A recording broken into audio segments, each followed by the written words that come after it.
Yay! Look at this. Okay. Wait a minute. Don't look at this. Yo, man! I got a much bigger computer when I'm working on the news now, so you'll have to bear with me a little bit. Okay.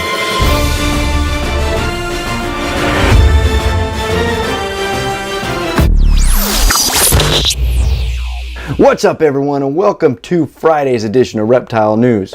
Look at this, we got a green screen. Now, I don't want to say the green screen's back, but it's back today. And the majority of people, in fact 100% of people that have taken part in the voting on the website, have actually voted for the green screen, that they actually like when I had the green screen behind me and put a fancy little picture back there. I'm not 100% sure what I have back there today, but I'm sure it's something cool. And if you want to get your word in, dailyreptilenews.com, don't forget to vote. And we're going to start off right here in my own home state where stupid does happen, with 36-year-old Alex Gomez, who decided to be a great idea to take a selfie with a rattlesnake and now might lose his hand because of it. You see, coming from California, this story actually blows my mind because I can't understand why somebody would actually want to do something like this. I've had encounters, both chance and purposely, with rattlesnakes here for years and years and years, and whenever I come across a rattlesnake, I don't know how to explain it other than I get in a different frame of mind. I don't really call it a fear, but I call it a healthy respect. A lot of anxiety. A lot of times I got to take a step back and calm down. You know, I've got such a healthy respect for these animals, and I myself have actually been bitten in the past. Luckily for me, it was just a dry bite, but I never, ever one time, not even for the fact of not having the chance, but never wanted to take a selfie with a rattlesnake. I can't understand what would compel someone to do something like that, but apparently Alex Gomez thought that would be a good idea. I'm willing to bet there was a little bit of adult beverages included, and now he's actually risking the chance of not being able to hold any of his 3 kids anymore. And now we're going to move on to Freer with another kind of similar story, and I have no clue where Freer is, so you're going to have to Google that, where a police officer was called out to a Days Inn because of a rattlesnake. He chopped the rattlesnakes up into bits like he does normally, and I guess you can kind of call it an asshole tax because the decapitated head actually bit him, and he's now laying in the hospital recovering from a snake bite. Now, all humor aside, I greatly respect our police force all across the nation. They put their life on the line every day.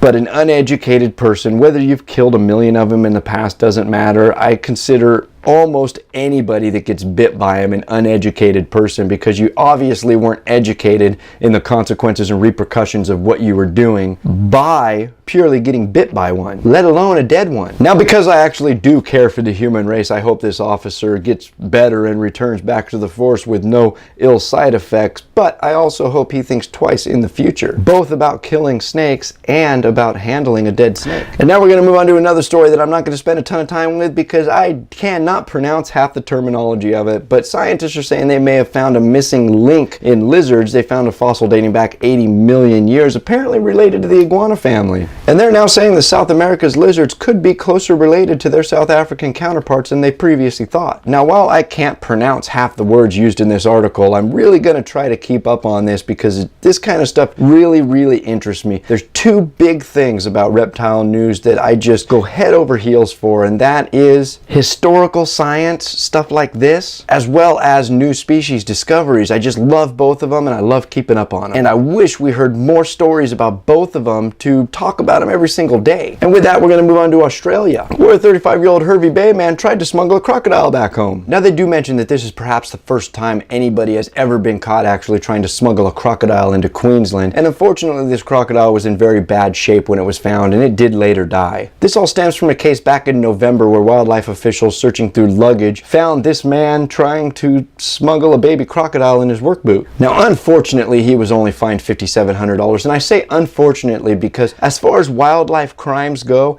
as far as crimes in general go, one of the ones that I have absolutely zero respect for and zero tolerance for is smuggling wildlife. And while he could see fines up to $353,400, he's only seeing a fine of $5,700, which I say is very unfortunate. And that's where I'm going to end today's show. If you'd like to read any more about these stories, those links are always down below here in the description. And as always, if you're still watching, my name is Jason White. Now you know what's going on in the reptile world. Be good to each other, and we'll see you Monday.